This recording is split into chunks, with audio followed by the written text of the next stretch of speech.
You did this the right way. You didn't cut corners, which makes it harder to understand why it still didn't work. And what makes that especially frustrating is that you weren't guessing. You were careful.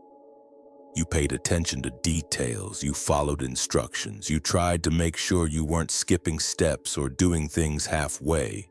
You didn't rush through it. You didn't improvise recklessly. You took the time to do it properly. And that matters because this wasn't accidental effort. It was deliberate. You tried to be responsible. You tried to be thoughtful. You tried to make sure you weren't creating problems for yourself down the line. That intention counts. It means this wasn't careless motion.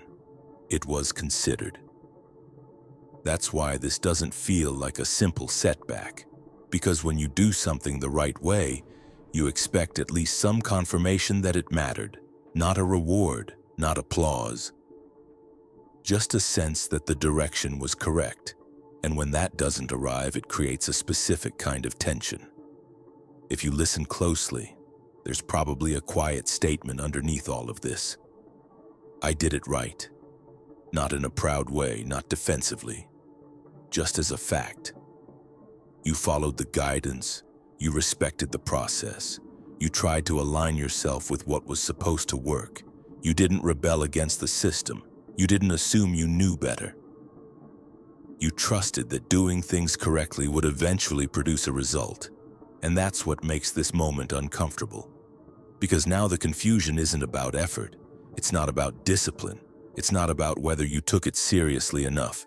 It's about why correctness itself didn't seem to matter. We grow up absorbing the idea that there's a right way to do things. A right way to learn. A right way to heal. A right way to improve your life. If you follow the steps, if you apply the method properly, if you don't skip ahead or take shortcuts, things are supposed to progress. That belief is deeply ingrained. It shows up in school, in work, in self-improvement, in therapy, in spirituality. Do it right, and the outcome will follow. So when the outcome doesn't follow, the assumption is usually that something must have been missed, that you misunderstood a step, that you didn't apply it consistently enough, that there's a detail you overlooked. So you review, you double-check, you correct yourself, you tighten your approach. You become more precise, more careful, more controlled. But what if the issue isn't that you did it wrong? What if the issue is that doing something right doesn't automatically change the underlying conditions it's happening inside of? That's the part that's rarely talked about. Because correctness feels safe. It feels responsible. It feels like you're protecting yourself from mistakes. And in many situations, that's true. But correctness isn't the same thing as transformation. You can follow every step accurately and still stay inside the same internal structure. You can apply the method perfectly and still not touch the part of the system that actually needs to shift. From the inside, it still feels like progress. It still feels like alignment. It still feels like you're doing what's required. That's why this is so confusing. You might notice it physically before you understand it mentally. A subtle tightness that never quite leaves. A sense of holding yourself in place even while doing everything correctly. A quiet pressure to maintain control. Your shoulders might stay slightly raised. Your jaw might never fully soften.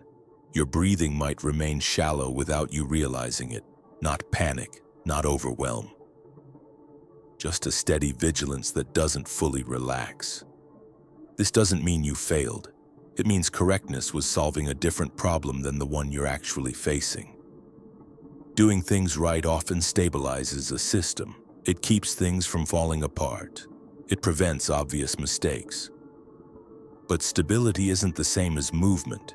And for people who value responsibility, that distinction can feel unsettling. Especially when you see others who seem to be less careful and somehow move forward anyway. They're looser, less precise, sometimes even messier. They make decisions without fully understanding them. They change direction without explaining themselves. And yet things shift for them. Watching that can create a quiet, unspoken comparison. Not jealousy, more like confusion. Because you did what you were supposed to do. You respected the process. And somehow you're still here, still functioning, still capable, still doing what needs to be done. You're meeting obligations. You're keeping things together. Nothing is obviously broken, which makes it harder to justify the sense that something isn't moving. You're not stuck in chaos, you're stuck in correctness. And that's a very particular place to be, because it doesn't look like a problem from the outside. It looks like discipline, it looks like maturity, it looks like having your life together. But internally, there's often a quiet loss of trust, not in the system, but in your own sense of knowing. Because if you did everything right and it still didn't work, what does that say about your ability to choose the right path? That question can linger in the background even if you don't articulate it. And over time, correctness can turn into caution. You hesitate to move differently. You hesitate to loosen control. Not because you're rigid, but because you don't want to break what you've carefully built. So the real question isn't, what did I do wrong? It's, what is doing it right actually maintaining? Because correctness can keep things orderly without allowing them to evolve. It can preserve structure without permitting reorganization. And when that's seen clearly, something subtle shifts. You realize you weren't wrong for being careful. You weren't misguided for following the rules, but you may have been asking correctness to do a job it was never meant to do. Just pause here for a second, not to change anything, not to decide what to do next. Just to notice what happens in your body when that lands. If this resonates, there's nothing you need to fix right now. Just recognize this. You didn't fail because you did it right. You simply reached the limit of what doing it right can create. And seeing that, without self-blame, without urgency, is often the first moment something different becomes possible. This doesn't resolve immediately, it unfolds.